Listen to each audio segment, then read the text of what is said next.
Hello student, welcome back to my channel master classes. My name is Talib और आप देख रहे हो master classes YouTube channel. Class 10th की मैथ्स का चैप्टर नंबर 3 चल रहा है, दो चरों वाले रैखिक समीकरण u। इसमें हमने प्रश्नावली 3.3 के पहले क्वेश्चन का पहला क्वेश्चन डिस्कस कर लिया था।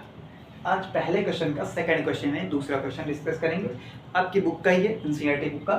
s - t = 3 ये पहला इक्वेशन है, पहला समीकरण। और दूसरा समीकरण क्या है? s/3 + t/2 = 6 ये दूसरा समीकरण है।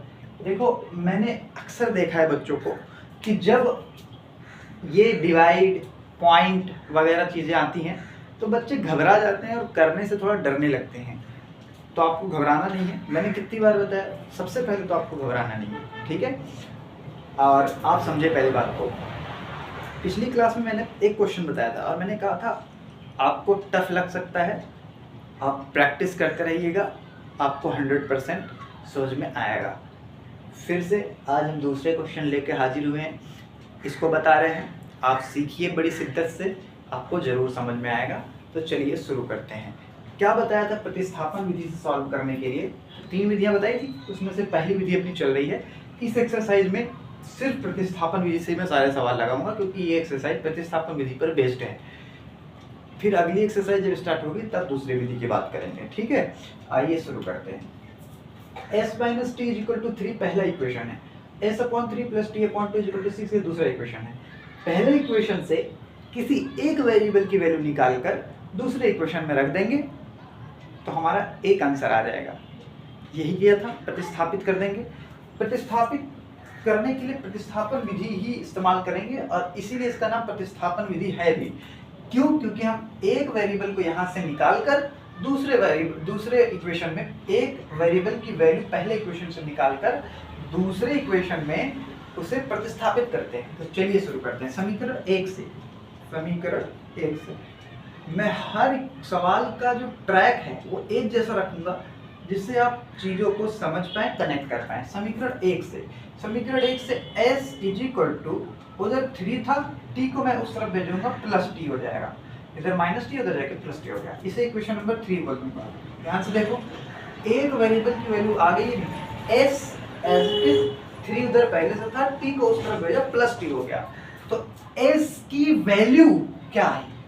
s की वैल्यू 3 + t आई। s की वैल्यू 3 + t है, तो इस इक्वेशन को इक्वेशन नंबर 3 बोल दिया। अब यही इक्वेशन नंबर 3 से s की वैल्यू निकाल के इक्वेशन नंबर 2 में रखेंगे। तो समीकरण, लिख दो इस बात को, समीकरण 2 में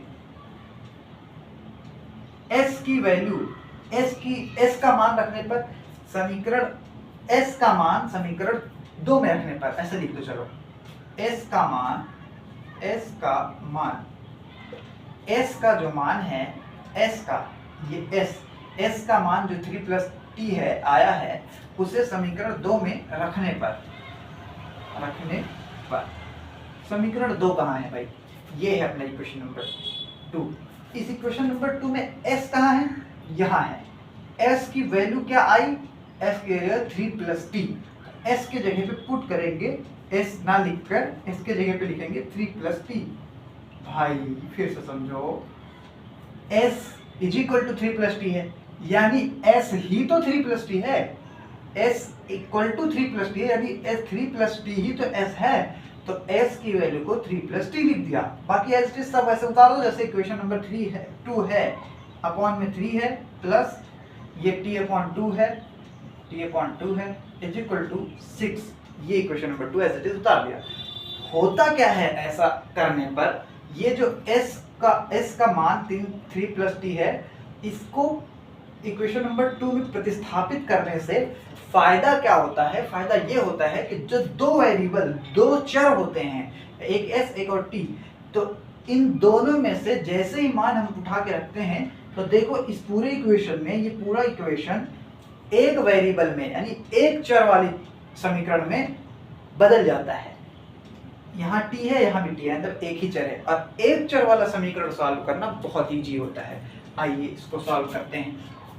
एक स्टेप हम यहाँ पे और लिख लेते हैं, उसके बाद उस तरफ से लगाएंगे। देखो क्रॉस मल्टीप्लाई करते हैं जब भी ऐसे बटे में होती है चीजें, आपको पता ही होगा बचपन से आप फ्रैक्शन यानी भिन्न वाली चीजें पढ़ते आ रहे होंगे। 2 को इधर मल्टीप्लाई करेंगे तो 2 मल्टीप्लाई 3 प्लस टी हो जाएगा, यहाँ बीच में मल्टीप्लाई माना जाता है, मैंने 2 को इसमें मल्टीप्लाई किया है। अपॉन में पहले बाद इधर इधर करते हैं, इस क्रॉस मल्टीप्लाई में 3 का टी में करेंगे तो 3t हो जाएगा, और नीचे नीचे का मल्टीप्लाई करेंगे 3 2 जा 6 इज इक्वल टू उधर भी 6 है ना। आइए अगला इंप्लाइज दैट, आइए अब इसके बाद से यहाँ देखिए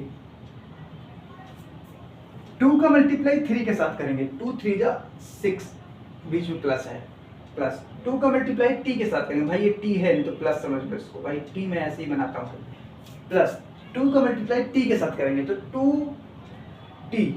2t हो गया। फिर से देखें, कुछ बच्चे, मैं यहाँ पे एक और चीज बताता हूँ, कुछ बच्चे सोचते हैं मल्टीप्लाई नहीं, कुछ बच्चों को मल्टीप्लाई करना ही नहीं आता, वो 2 का मल्टीप्लाई 3 के साथ कर देंगे, टी के साथ करेंगे नहीं।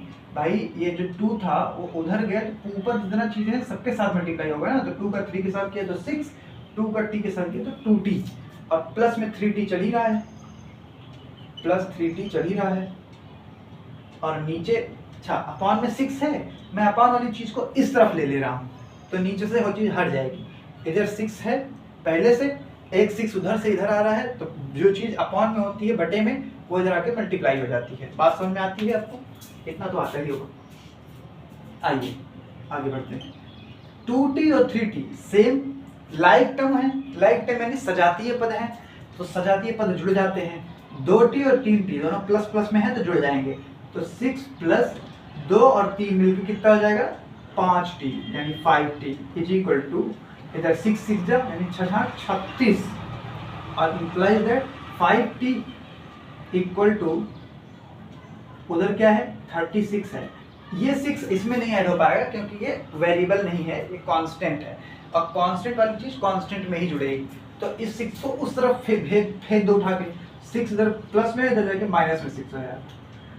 5t इक्वल टू 36 में से 6 घटाएंगे कितना होगा 30, यानी 36 में से 6 गया 30, हमें तो t की वैल्यू चाहिए ना, 30 और 5 बटे में आ जाएगा, इधर 5 मल्टीप्लाई में इधर बटे में आ जाएगा। 5 से 30 को काटेंगे कितना आएगा जरा बताना, उम्मीद है सही बता पाएंगे।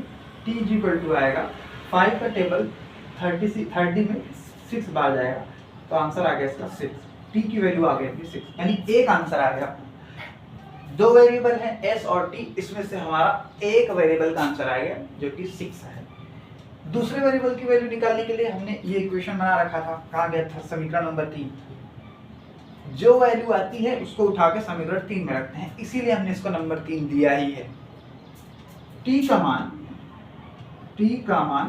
क्या है, t का मान 6 है, t का मान समीकरण 3 में रखने पर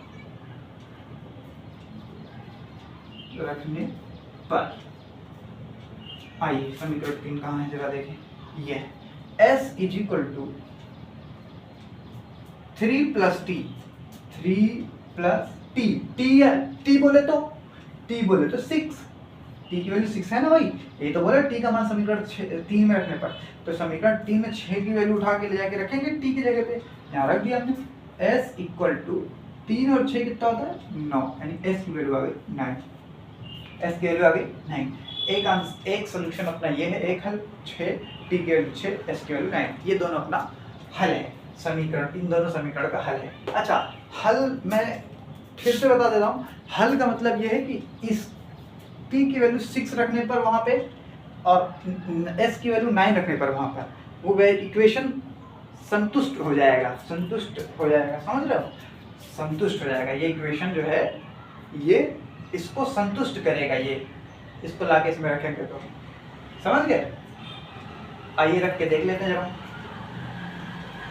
9 s की वैल्यू 9, s की जगह पे 9 रखने पर माइनस t यानी 6 रखने पर 9, s की वैल्यू 9, t की वैल्यू 6, 9 में से 6 घटाएंगे, s की वैल्यू 9 और t की वैल्यू 6 रखने पर 9 में से 6 घटाएंगे, बीच में माइनस लगा है तो 3 आएगा, यानी इसको सेटिस्फाई कर गया, संतुष्ट कर गया, संतुष्ट यानी सेटिस्फाई।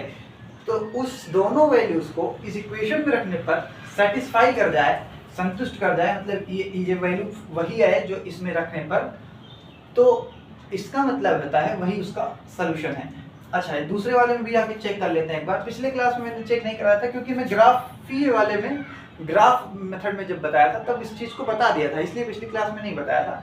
इस बार मैं सोच रहा हूँ इस वाली क्लास में एक बार और बता दे रहा हूँ, बाकी अगली क्लास से नहीं बताऊंगा। आप समझदार हो, समझ जाओगे, या करने के मन करेगा तो खुद कर लेना। इसमें असल में कहा नहीं है कि जांच कीजिए, लेकिन जांच एक बार कर लेना चाहिए आप अपनी संतुष्टि के लिए।